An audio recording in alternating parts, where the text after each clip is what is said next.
기도함으로 수요 기도회 시작하겠습니다. 참 좋으신 사랑이 많으신 하나님 아버지, 오늘도 함께 모여 찬양하고 기도하며 주의 말씀을 들으며 그렇게 주님을 찾아가는 시간으로 온전하게 드리지 못하고 이렇게 온라인으로 주의 말씀을 나눕니다. 하나님, 우리의 상황이 비록 이러하다 할지라도 이것이 생명을 살리는 일임을 우리가 기억하며 하나님의 뜻을 이루어 나가오니, 하나님, 우리가 오래 참은 것 같으나 하나님, 이 모든 시간이 속히 지나가 하나님께서 우리에게 이렇게 이웃을 섬길 수 있는 기회를 주셨다라는 것을 깨달아 알게 하시고, 주님, 오늘 말씀을 통하여 또 우리가 새로운 것을 알아 하나님의 뜻을 이루며 살아갈 수 있도록 도와주시옵소서. 하나님, 우리가 온전한 예배가 아니라 할지라도 우리 있는 곳이 하나님을 예배하며 기도하며 주님의 뜻을 구하는 거룩한 예배의 장소가 될 수 있도록, 거룩한 성소가 되도록 주님 역사하여 주시옵소서. 주께서 우리 성도들을 지키시며 함께 하시길 간절히 원하오며 예수님의 이름으로 기도드립니다. 아멘. 오늘 우리에게 주신 하나님 말씀은 출애굽기 21장 12절에서 27절까지의 말씀입니다. 출애굽기 21장 12절에서 27절까지의 말씀입니다. 제가 하나님 말씀을 받들어 읽겠습니다. 사람을 쳐 죽인 자는 반드시 죽일 것이나 만일 사람이 고의적으로 한 것이 아니라 나 하나님이 사람을 그의 손에 넘긴 것이면 내가 그를 위하여 한 곳을 정하리니 그 사람이 그리로 도망할 것이며, 사람이 그의 이웃을 고의로 죽였으면 너는 그를 내 제단에서라도 잡아내려 죽일지니라. 자기 아버지나 어머니를 치는 자는 반드시 죽일지니라. 사람을 납치한 자가 그 사람을 팔았든지 자기 수하에 두었든지 그를 반드시 죽일지니라. 자기의 어머니나 아버지나 어머니를 저주하는 자는 반드시 죽일지니라. 사람이 서로 싸우다가 하나가 돌이나 주먹으로 그의 상대방을 쳤으나 그가 죽지 않고 자리에 누웠다가 지팡이를 짚고 일어나 걸으면 그를 친 자가 형벌은 면하되 그간의 손해를 배상하고 그가 완치되게 할 것이니라. 사람이 매로 그 남종이나 여종을 쳐서 당장에 죽으면 반드시 형벌을 받으려니와 그가 하루나 이틀을 연명하면 형벌을 면하리니 그는 상전의 재산임이라. 사람이 서로 싸우다가 임신한 여인을 쳐서 낙태하게 하였으나 다른 해가 없으면 그 남편의 청구대로 반드시 벌금을 내되 재판장의 판결을 따라 낼 것이니라. 그러나 다른 해가 있으면 갚되 생명은 생명으로, 눈은 눈으로, 이는 이로, 손은 손으로, 발은 발로, 된 것은 된 것으로, 상하게 한 것은 상함으로, 때린 것은 때림으로 갚을지니라. 사람이 그 남종의 한 눈이나 여종의 한 눈을 쳐서 상하게 하면 그 눈에 대한 보상으로 그를 놓아줄 것이며, 그 남종의 이나 여종의 이를 쳐서 빠뜨리면 그 이에 대한 보상으로 그를 놓아줄지니라. 아멘. 출애굽기 강해를 계속해서 하고 있는데요. 오늘은 지난주에 이어서 법규, 이스라엘이 가지고 있는 법규에 대해서 설명하고 있습니다. 참 어려워요. 이 폭행에 관한 것, 어떻게 은혜를 끼칠 수 있을지 계속 고민하게 됩니다. 그런데 우리가 한 가지 기억해야 되는 것은 이 법이라고 하는 것이 하나님의 백성이기 때문에 가져야 되는 자세를 보여주고 있습니다. 여기에는 분명히 하나님의 뜻이 들어있는 거예요. 다 밝혀내는 것을 제가 다 못하지만 그래도 하나님께서 여러분 각자에게 또 은혜를 주실 줄 믿습니다. 최근 우리 사회에는 몇 가지 이슈가 있습니다. 무엇보다 첫 번째 우리를 가장 힘들게 하는 것은 이 코로나19 바이러스입니다. 사실 모든 것이 멈춰 있습니다. 사실 모든 것이 멈춘 건 아니에요. 일하시는 분들은 계속해서 출근하고 있고, 또 농사 짓는 분들은 또 계속해서 농사 짓고 있고, 보니까 학교가 멈췄고 교회가 멈췄습니다. 그래서 우리는, 저 같은 경우는 다 멈춘 것 같아요.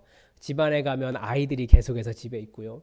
저는 교회에 오면 항상 혼자 있고, 지금 예배 드릴 때도 앞에 아무도 안 계십니다. 이 바이러스의 전파력이 너무 강해서 가장 좋은 방법이 거리를 두는 것이라고 합니다. 그래서 일어나지 않는 일이잖아요. 교회가 문을 닫는다. 그런데 교회에서 모이지 않고 온라인으로 예배를 드릴 정도가 되었습니다. 어느 면에서는 많은 분들이 편하기도 하지만, 그러나 교회는 기본적으로 공동체이기 때문에 모여서 얼굴을 봐야 하는데 그러지 못하는 답답함이 분명히 있죠. 또 하나는 최근 N번방이라고 해서 참 어떻게 목사 입에 강단에서 입에 담기조차 어려운 그런 일을 했어요. 그런데 우리가 보고 있는 현실이기 때문에 말씀드릴 수밖에 없습니다. 그러니까 여성을 노예처럼 부리면서 성착취를 하고 돈을 번 20대 소위 박사라고 하는 사람에 관한 이슈입니다. 많은 사람들이 그 사람을 사형을 시켜야 한다라고 말할 정도입니다. 그런데 우리 법이 그 정도의 죄는 한 3년 6개월 정도만 치르고 나오면 됩니다 라고 정의를 하고 있어서 아니다, 그건 법이 잘못된 것이다 라고 말하는 사람이 너무 많습니다. 그리고 법무부 장관이 여성이니까 더 엄하게 처벌해 달라고 말할 정도입니다. 왜 사람들은 그렇게 분노하는 겁니까? 이게 법무부 장관이 여성이어서 법을 더 엄하게 적용해야 된다? 그렇게 말할 수 있는 게 아니에요. 우리가 생각하는 폭행은 주로 신체에 해를 가하는 겁니다. 그런데 그 사람이 보여준 행강은 이 신체에 대한 폭행보다 훨씬 더 심각한 문제예요. 바로 인간성. 그 인간성 자체에 대한 훼손이기 때문에 그렇습니다. 사람을 노예로 사용한다? 더군다나 약점을 잡아서 성노예로 삼았다? 그리고 그것을 돈을 벌기 위해서 그런 용도로 사용했다? 그리고 사람들은 그것을 보기 위해 돈을 지불했다. 이 모든 것이 사실 현대인들이 가지고 있는 인간성에 대한 어떤 회의를 품게 만드는 일입니다.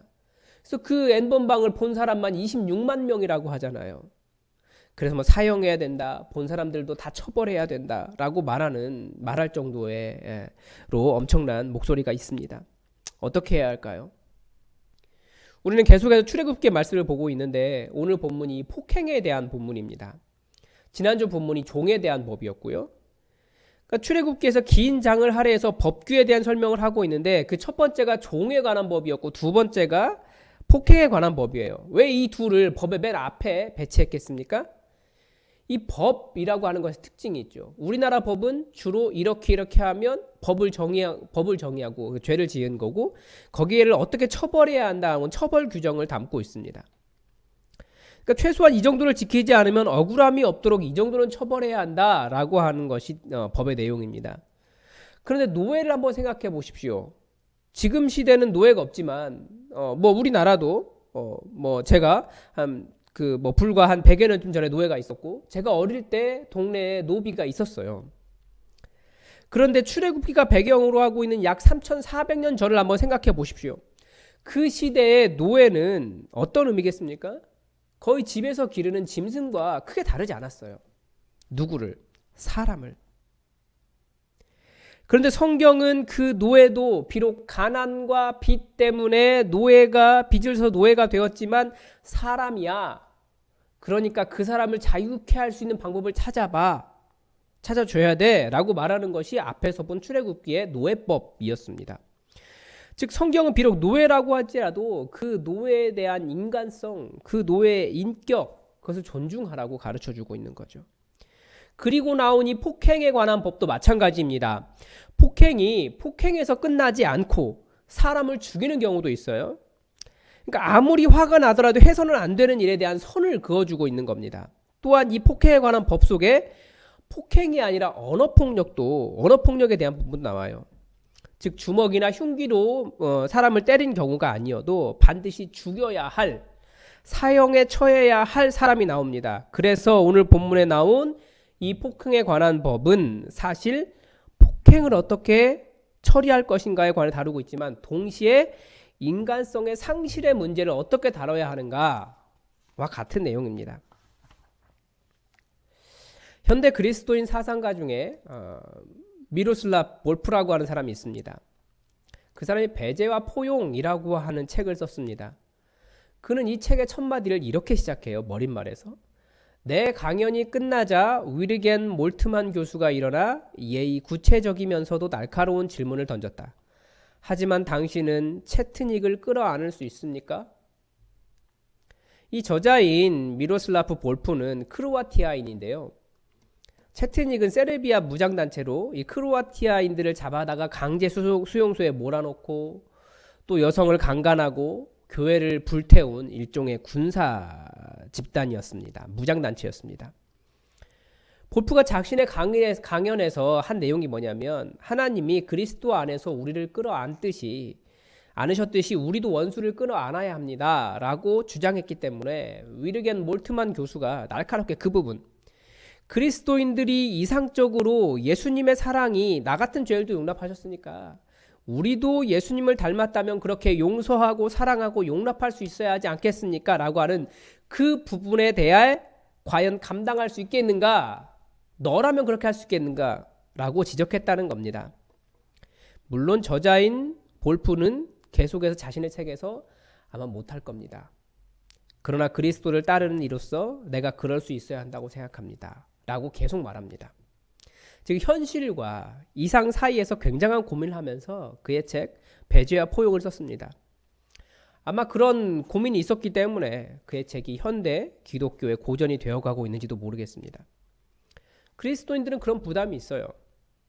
우리도 예수님처럼 원수라도 사랑해야 한다고 말을 합니다. 물론 저도 그렇게 말하는 사람 중에 하나입니다. 틀린 말이 아니니까요. 그렇게 해야 되니까요. 그런데 참 쉽지가 않아요. 정말 용서가 안 되는 사람이 한 명씩은 꼭 있거든요. 그냥 하나님께서 나를 겸손하게 하시고 성숙하게 하시려고 그 사람 붙여놓으셨나 보다 할 정도입니다. 춘천에 있지 않습니다. 걱정하지 마십시오. 여러분 어떻습니까? 아마 실제로 그렇게 원수 같은 사람이 마음속에 있다면 이런 말도 쉽지 않고 용납하는 것도 쉽지 않을 것입니다. 그런데 말씀은 우리가 다 용납할 수 있다고 말하지 않아요. 오늘 본문은 계속해서 이런 경우는 죽이라 라고 가르칩니다. 죽이라고 말하는 경우를 살펴보면 사람을 쳐 죽인 자는 반드시 죽여야 됩니다. 사람을 때려서 죽인다는 말은 한두 대 때리는 것이 아니라 죽이려는 의도를 가지고 계속 심하게 여러 번 때린 경우를 말합니다. 당연히 전쟁 상황을 말하는 것은 아니겠죠. 이 경우에 고의성이 그 판결의 핵심입니다. 그래서 고의적으로 사람을 죽였다면, 때려서 죽였다면 그 사람이 어디 있든지 심지어 여호와의 제단 위에 있더라도 끌어내려서 죽여야 한다라고 말씀하실 정도입니다. 또 하나는 납치와 인신매매입니다. 이 경우도 반드시 죽여야 합니다. 이 경우 사람을 죽인 게 아니잖아요. 그런데 자기의 이익을 위해서 사람을 끌어다가 팔아먹었어요. 그리고 자기 밑에 두었어요. 죽이려는 거예요. 그러니까 그리고 그 끝에는 또 다른 내용이 하나 더 나옵니다. 사람을 죽이거나 납치도 아닌데 죽여야 하는 경우가 나오는데 바로 자신의 어머니나 아버지, 자신의 부모를 저주하는 자입니다. 얼마나 부모를 공경하라고 하는지를 알 수 있는 장면이기도 한데요. 그런데 왜 부모를 저주하는 자를 죽여야 합니까? 다른 설명을 할 수가 없어요. 뭡니까? 그냥 인간이 아닌 거예요.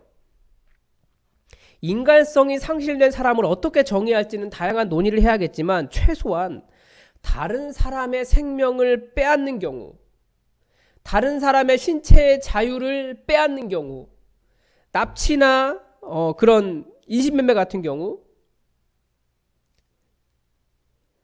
그런 사람은 심지어 부모를 저주할 정도로 자신의 부모를 공경할 줄 모르는 경우, 그 경우는 인간성을 상실했다고 보이기 때문에 반드시 죽이라는 거예요. 그런 의미에서 저는 여기에서 강간이나 그런 인간을 성노예로 삼는 것이나 자기의 이익을 위해서 다른 사람의 인격을 그렇게 뭐라고 할까요? 이렇게 꼼짝 못하게 만드는 그런 것은 죽여야 될 범죄라는 겁니다. 그게 어느 정도입니까? 심지어 제단 위에 있다고 해도 죽여야 한다고 가르칩니다. 그러므로 우리가 그리스도인으로서 큰 사랑의 모습을 보여주는 일은 매우 중요합니다. 그러나 모든 사람을 다 사랑하고 무조건적으로 다 용서하고 포용할 수 없다는 것을 우리는 인정해야 됩니다. 그럼 그 기준이 어디이냐? 바로 인간성이라는 겁니다. 방금 말씀드린 엠번방 박사 사건도 마찬가지입니다. 워낙 그 범죄가 잔인해서 얼굴이 공개가 되었습니다. 그런데 사회 유력 인사에 대해서는 죄송하다고 말하면서 정작 그 피해를 당한 성노예가 되었던 여성들에 대해서는 한마디 사과도 없었습니다. 돈을 벌기 위해 사람의 인격을 유린하고도 양심의 가책이 없을 뿐만 아니라 또 많은 사람들이 내 딸을 그건 교육이 잘못된 거다. 내 딸은 절대 그러지 않았을 것이다. 라고 말하면서 오히려 2차 가해를 하는 경우들이 있습니다. 이런 경우가 다 인간성의 상실인 겁니다. 그러니까 여러분, 우리가 사랑해야 할 사람도 많아요. 용서해야 될 사람도 많고요. 굳이 그런 사람까지 사랑하려고 애쓰거나 내가 그런 사람을 사랑하지 못했다고 해서 난 그리스도인이 덜 되었나 봐 라는 죄책감을 가질 필요는 없다는 말입니다. 본문이 보여주는 매우 독특한 점이 한 가지가 더 있습니다. 14절입니다. 사람이 그의 이웃을 고의로 죽였으면 너는 그를 내 제단에서라도 잡아내려 죽일지니라. 이 구절 속에서 진정한 거룩이 무엇인지 알 수 있습니다. 일반적으로 성경은 하나님과 관련된 것을 거룩이라고 말합니다. 그러니까 거룩이라고 하는 개념이 하나님처럼 구별되어 있다. 하나님께 구별되어 있다. 하나님께 드린 것이다. 그런 의미입니다.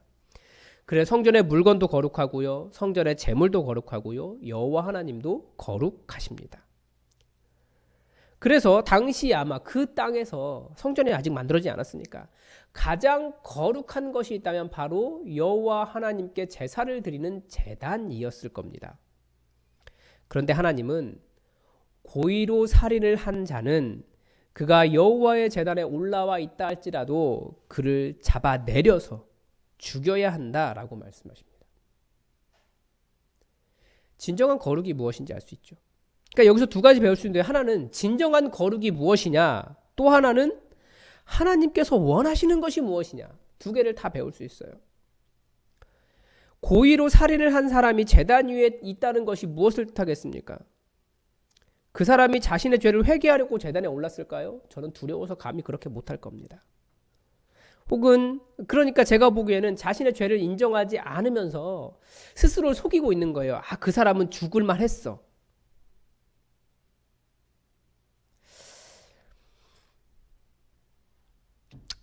그러나 진정한 거룩은 살인을 하지 않는 거예요. 다른 인격을 넌 그래도 돼. 내가 너를 돈을 주고 샀어. 뭐 그런 식으로 그 인격을 그렇게 무시하는 게 아니라는 거예요. 그게 거룩이라는 겁니다. 하나님께 거룩은 제사를 드리는 것보다 생명, 인간, 그 인격을 더 존중하고 사랑하는 겁니다. 그런 의미에서 다시 한번 우리 교회가 코로나19 때문에 지금 교회 문을 닫고 이제 곧 한 달째 얼굴을 보지 못하는 것이 어쩌면 이 자리에 모여서 예배를 드리는 것보다 더 거룩한 일입니다. 하나님께 예배 드리는 것보다 더 중요한 것이 바로 생명을 보호하는 일입니다.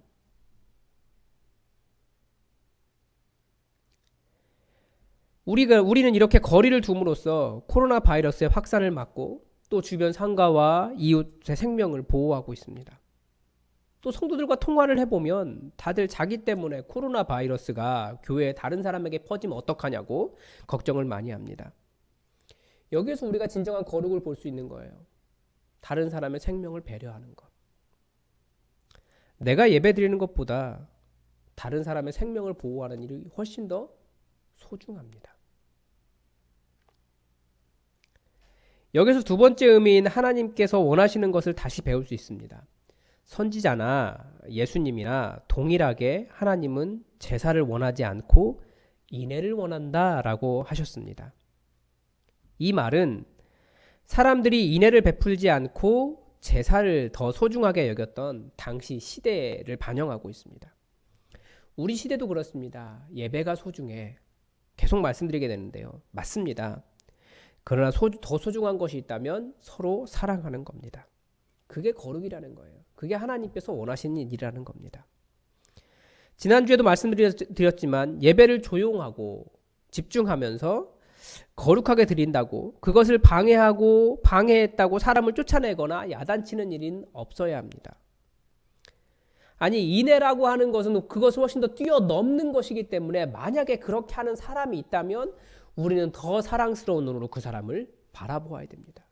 그러니까 예배 드리다가 어떤 애가 갑자기 칭얼칭얼 대기 시작했어요. 우리 교회는 작으니까 다들 쳐다보게 되겠죠. 그러면 어떤 눈으로 바라보셔야 됩니까? 사실은 바라보지 마셔야 돼요. 그 사람이 굉장히 곤란해질 수 있으니까. 그 엄마가 굉장히 힘들어질 수 있으니까. 그런데 바라보더라도 굉장히 사랑스러운 눈으로 바라보셔야 됩니다. 제가 맨 처음에 저 부임 예배 때 설교를 해주셨던 김병년 목사님, 그 교회에 갔을 때 받았던 충격이 그것이었어요. 저희보다 더 작은 공간이었던 것 같은데 뒤에 소파가 있고 애 엄마들이 그렇게 다 앉아 있는 거예요. 아이들은 뒤에서 뛰어놀고 있고 그러면서 예배를 드리는 거예요. 처음 갔으니까 되게 이상해서 자꾸 애들이 떠들 때마다 뒤를 쳐다봤죠. 그랬더니 목사님이 한마디 하시더라고요. 아이가 있는 집안엔 그것이 정상입니다. 여러분은 저에게 집중하십시오. 생각해 보니까 아이는 잘못이 없어요. 집중하지 못하는 저의 잘못이었던 거죠. 우리도 마찬가지입니다.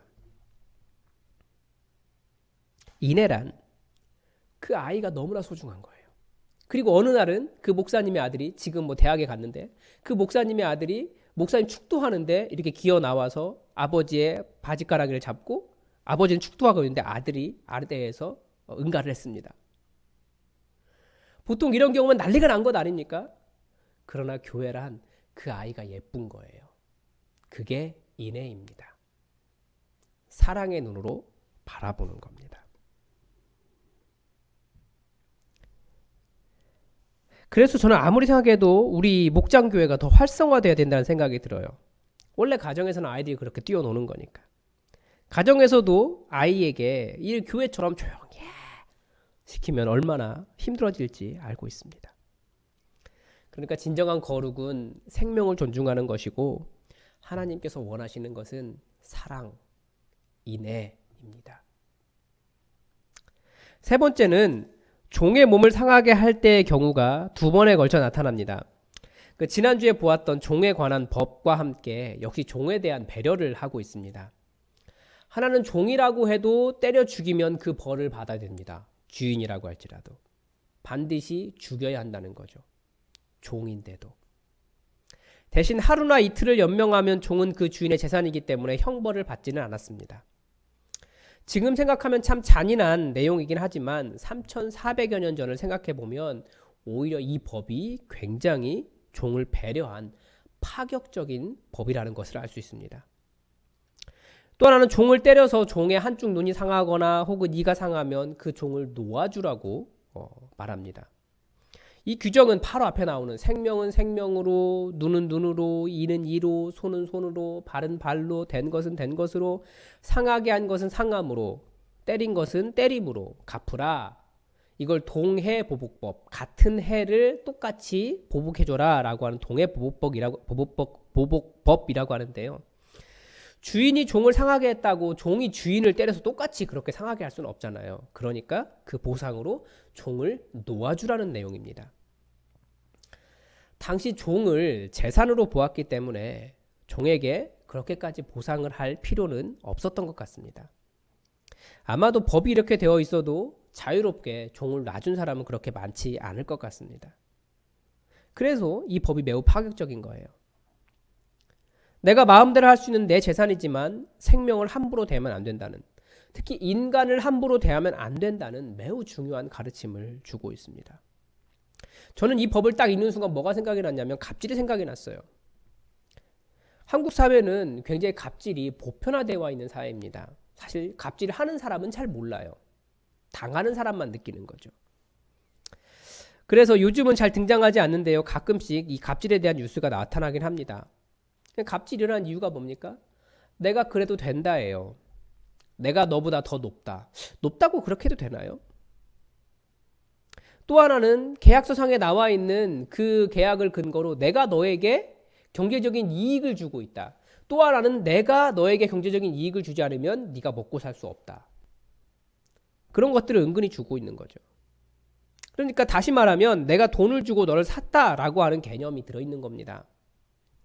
그래서 갑질에는 사실 그 인간에 대한, 인간성에 대한, 그 인격에 대한 매우 큰 모욕과 죄악이 들어있어요.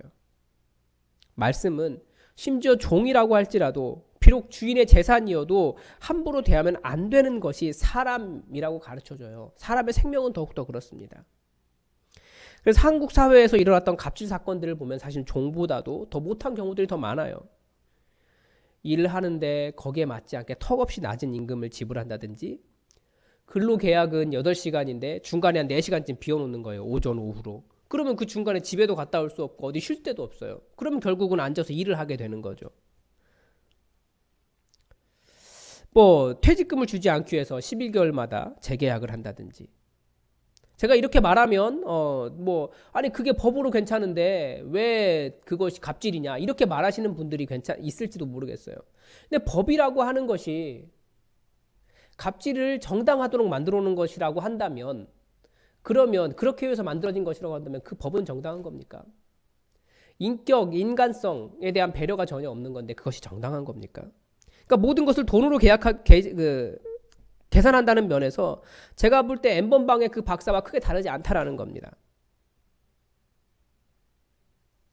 지위 자체를 불완전하게 해서 자신의 요구를 거절할 수 없게 한다든지, 뭐 대학원생 갑질 사건이 뭐 그런 경우죠. 아니면 백화점에서 고객이 직원의 무릎을 꿇게 한다든지, 얼마든지. 내가 그럴 위치에 있어. 나는 그렇게 할 수 있도록 돈을 내고 있어. 뭐 다양한 갑질이 있습니다.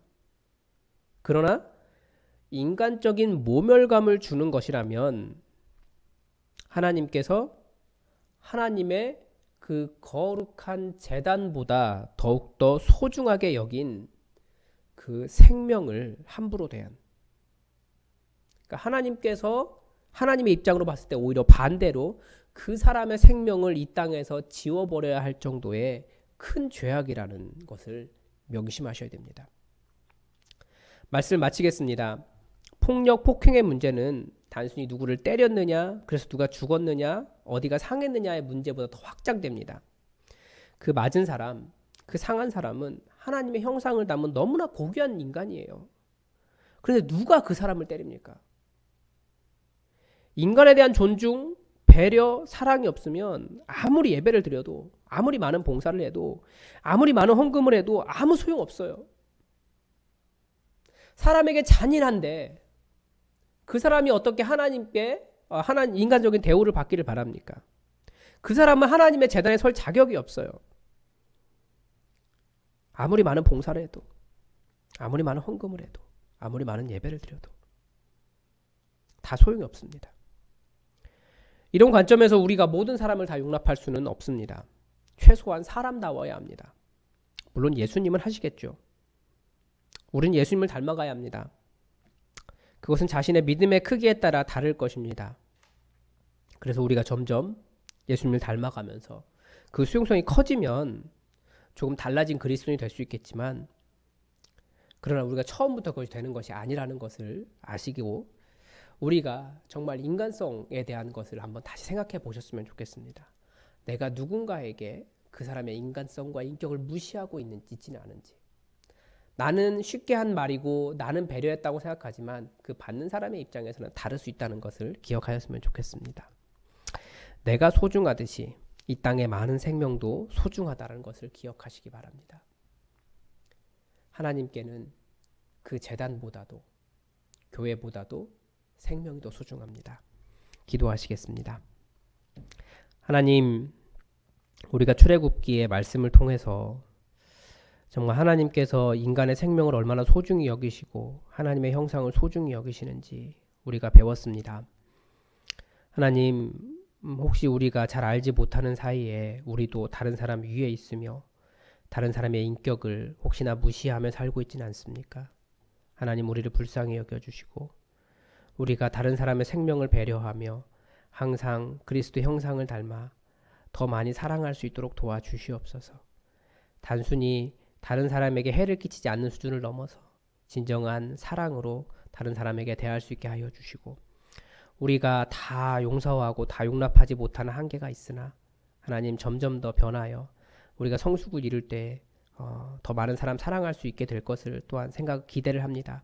그러나 지금 이 시간에 이 상황 속에서 정말 인간성에 대한 생각을 깊이 할 수 있도록 도와주시고 우리가 서로를 배려하며 또 좋은 인간으로 설 수 있도록 도와주시옵소서. 여호와는 내게 복을 주시고 너를 지키시기를 원하며 여호와는 그의 얼굴을 내게 비추사 은혜 베푸시기를 원하며 여호와는 그 얼굴을 내게로 향하여 드사 평강 주시기를 원하노라. 아멘.